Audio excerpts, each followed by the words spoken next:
Europa Clipper is a planned NASA mission that would investigate the habitability of one of Jupiter's moons, Europa.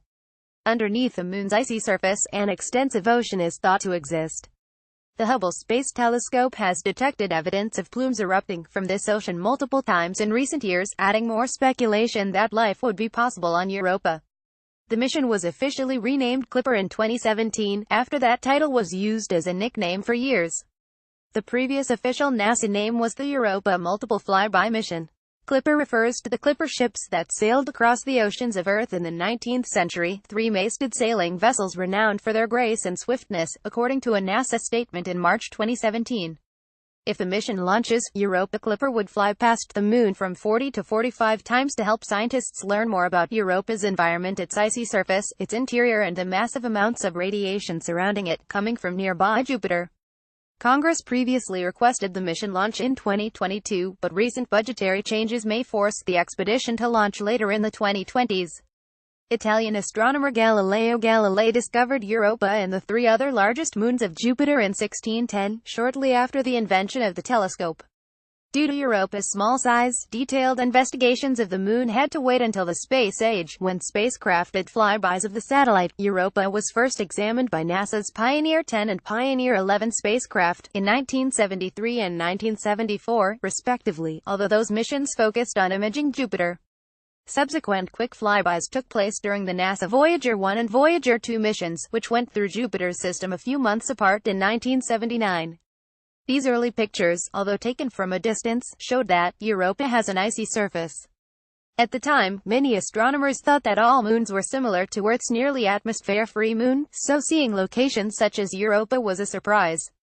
Even though the Voyagers did not pass extremely close to Europa, their images were of high enough quality that researchers noted that some of the dark bands had opposite sides that matched each other extremely well, like pieces of a jigsaw puzzle, NASA said in a retrospective on Europa exploration. These cracks had separated, and dark, icy material appeared to have flowed into the opened gaps, suggesting that the surface had been active at some time in the past, the NASA retrospective said. Voyager images showed only a handful of impact craters, which are expected to build up over time as a planetary surface is constantly bombarded by meteorites over billions of years until the surface is covered in craters. Thus, a lack of large impact craters suggested that the moon's surface was relatively young and implied that something had erased them, such as icy, volcanic flows or settling of the icy crust under its own weight. The joint NASA-European Space Agency Galileo mission to Jupiter performed several flybys of Europa between 1995 and 2003. One of that mission's most notable accomplishments was finding extensive evidence of a salty, liquid ocean beneath Europa's surface. One of Galileo's most important measurements showed how Jupiter's magnetic field was disrupted in the space around Europa. This measurement strongly implied that a special type of magnetic field is being created or induced within Europa by a deep layer of some electrically conductive fluid beneath the surface, NASA said. Based on Europa's icy composition, scientists think the most likely material to create this magnetic signature is a global ocean of salty water. A future mission to Europa could confirm the ocean's existence and begin to address questions about the moon's habitability for life as we know it. In 2012, observations from the Hubble Space Telescope suggested the existence of a plume emanating from Europa's southern atmosphere. Follow-ups were at first difficult to obtain, but further observations of the moon yielded more plumes in 2014 and 2016.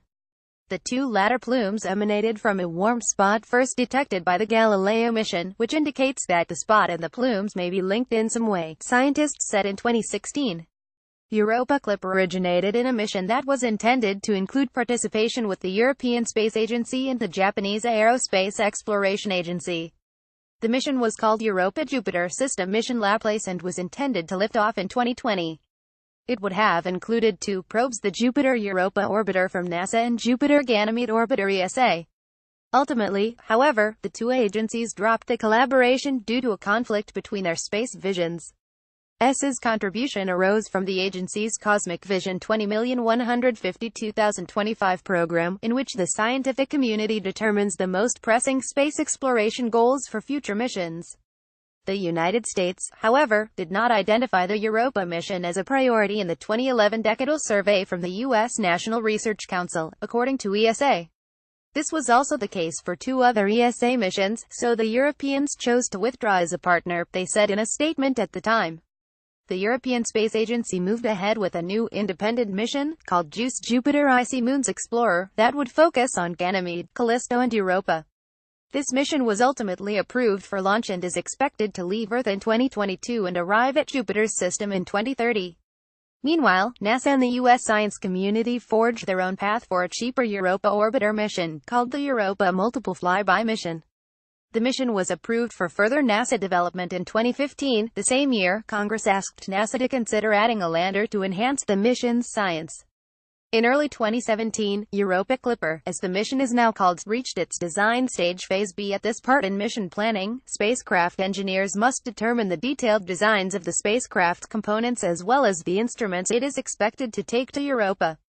Key challenges the mission must overcome include dealing with the harsh radiation environment and making sure that the spacecraft is adequately sterilized to meet NASA's planetary protection guidelines. The 2018 presidential budget request, however, did not approve the lander. To preserve the balance of NASA's science portfolio and maintain flexibility to conduct missions that were determined to be more important by the science community, the budget provides no funding for a multi-billion-dollar mission to land on Europa, stated the 2018 blueprint document, which was released in March 2017. The $19.1 billion budget proposal released in May 2017 designated $425 million to do further work on the mission, but NASA warned that if the budget matched current projections, it would not allow the agency to launch the mission in time for Congress' 2022 deadline. That deadline was set back in 2015. Europa Clipper is projected to require $2.48 billion, but so far, it is expected to receive only $1.63 billion by 2022. We do not have the budget to launch it in 2022, especially due to flat budgets in the out years, NASA Acting Chief Financial Officer Andrew Hunter said during a teleconference, referring to the fact that NASA is set to have a flat $19.1 billion overall budget until 2022. If that budget holds, NASA added, Clipper may not launch until the mid to late 2020s. The current mission plan calls for Clipper to do as many as 45 flybys of Europa at different altitudes, ranging from 16 miles 25 kilometers to 1,700 miles 2,700 kilometers above the Moon's surface. The flybys would make close passes of Europa where the radiation is the most intense and then move to a zone much farther away, where the spacecraft could transmit and receive data from Earth and be prepared for the next flyby of the icy Moon.